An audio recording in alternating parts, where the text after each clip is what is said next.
अस्सलाम वालेकुम, मैं हूं तस्वीर हुसैन और आप देख रहे हैं कार EFI इलेक्ट्रिशियन।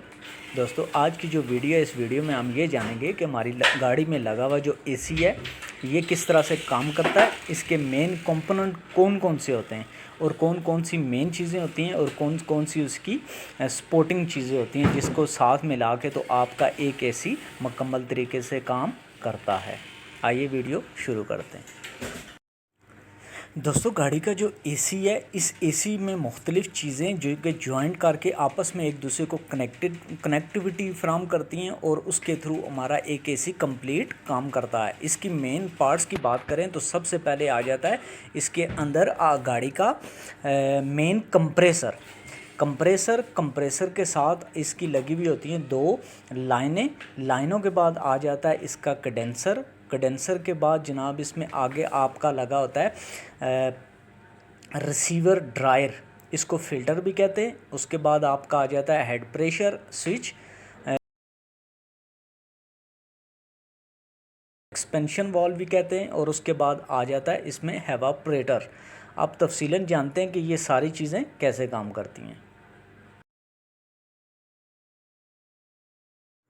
दोस्तों, इसकी मेन वर्किंग का अगर बात की तो मेन पार्ट्स में इसका आ जाता है कंप्रेसर के साथ लगी हुई होती हैं इसकी मेन दो लाइनें, एक इनपुट लाइन और एक आउटपुट लाइन। उसके बाद इसकी लगी होती है पुली को क्लच सिस्टम के तहत इसको कंट्रोल किया जाता है कि इसमें एक मैग्नेटिक कॉइल लगी हुई होती है कि जब आप इंजन ऑन होने पे इसकी मेन पुली तो ऑन रहती है, लेकिन क्लच की वजह से इसका अंदर का मैकेनिज़्म जो है वो काम नहीं कर रहा होता जब तक कि हम AC को ऑन ना करें। और AC को ऑन करने पे मैग्नेटिक फील्ड पैदा होती है और वो क्लच को खींचकर मेन पुली को क्लच वाली प्लेट के साथ जोड़ देता है, जिससे हमारा कंप्रेसर काम करना शुरू हो जाता है। और कंप्रेसर की मेन जो फंक्शन है वो ये है कि गाड़ी की जो गैस है AC की, उसको ये अंदर खींचकर उसको हाई प्रेशर में कन्वर्ट करता है, यानी कंप्रेस करके हाई प्रेशर और हाई टेम्परेचर में उसको कन्वर्ट करके आगे भेज देता है। उसके बाद जी दूसरी जो चीज़ आ जाती है वो हमारा कंडेंसर। वो कैसे काम करता है, आइए वो भी जानते हैं।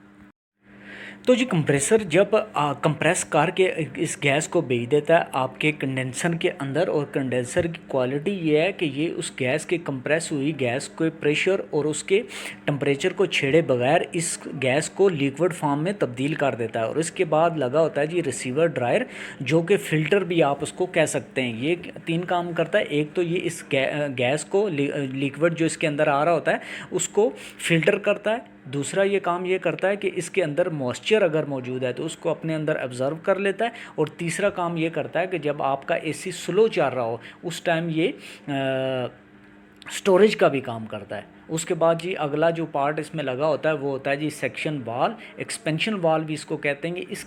इसकी ड्यूटी ये होती है कि ये पीछे से आने वाले हाई प्रेशर लिक्विड को, एक तो उसको प्रेशर को कम करता है और दूसरा उसको फैलाकर फुहार की तरह स्प्रे कर देता है आपके एवापोरेटर यानी कि आपके फ्रीज़र के अंदर।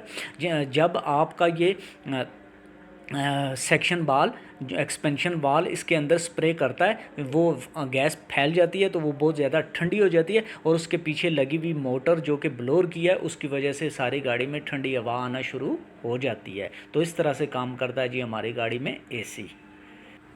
तो जी दोस्तों, ये थी कुछ तफसीलात इस गाड़ी में, किसी भी गाड़ी में AC के काम करने का वर्किंग प्रिंसिपल जो है इसको एक्सप्लेन किया है। और नेक्स्ट वीडियोस में इंशाल्लाह प्रैक्टिकली भी आपको दिखाएंगे कि कैसे AC की क्या क्या पार्ट्स किस तरह काम करते हैं और उसका वायरिंग डायग्राम को भी डिस्कस